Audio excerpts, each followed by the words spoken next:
Good morning.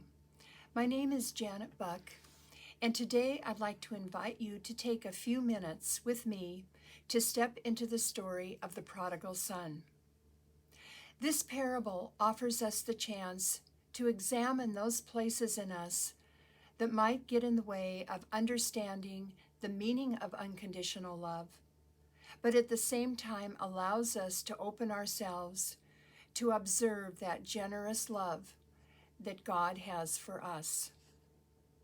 This is the story of a young man, the youngest of two brothers, who asked for his inheritance even before his father died, and then squandered it by living a life of debauchery in a distant country. Through a series of events, he hit rock bottom, eventually saw the light, and made his way home. He's welcomed home into the loving arms of his father and a big homecoming party. In the shadows stood the older brother, angry with his father, who had treated his wayward brother so lovingly. After all, he'd been the one who had remained faithful without any parties or fanfare given him. When I was a younger person, sitting in a pew, listening to this gospel story year after year, it was in the words of the older brother that God was actively working in me. My pride, my anger towards the father, and my jealousy towards the younger brother all bubbled to the surface. I could actually feel my back stiffen as I sat in the pew. It was this discomfort that God was calling me to sit with. And it was hard. How I felt towards the younger brother, who in my mind got off the hook, caused me to consider my lack of generosity and my resentment.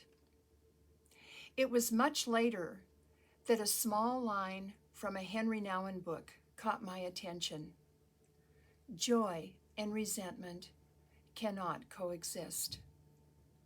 I had become blind to that older brother who existed within me.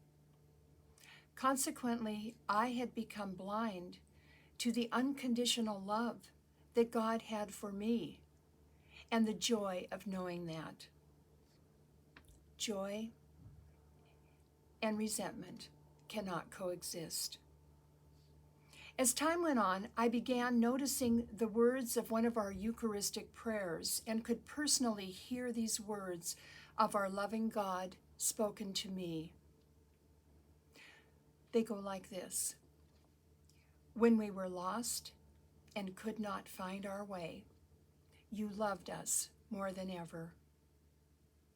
The resentment was gone, and I was given the gift of freedom to receive joy. During these prayerful days of Lent, I would invite you to sit with the parable of the prodigal son in Luke's gospel.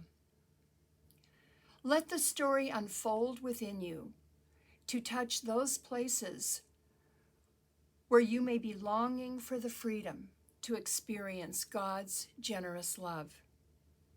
One by one, imagine yourself as someone in the story. Pay careful attention to your feelings. Take, for example, the younger son. He is lost. He rejects the love of his father. It was an insult to his father to take his inheritance even before his father died.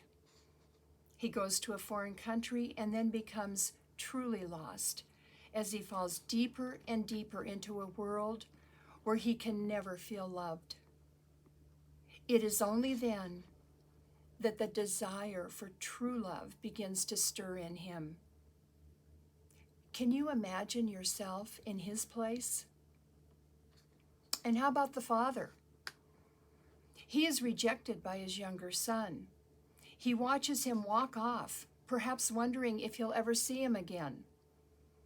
And at the same time, the father portrays tenderness, forgiveness, mercy. Can you imagine yourself as a parent in this situation? And the older brother. He is beset by jealousy and resentment. There was no joy for him when his younger brother returned. How do you feel when you hear the Father's words to you? My son, you are here with me always. Everything I have is yours. And the servants, they have witnessed this story unfold and undoubtedly had observed daily the relationships in this family. What might be going on, not only in their own minds, but also among them? Surely they must have talked among themselves. And the mother? No, she's not mentioned. But perhaps your imagination can carry you to the heart of a mother. May all of God's generous graces be present to you in your Lenten reflections and in this parable of the prodigal son.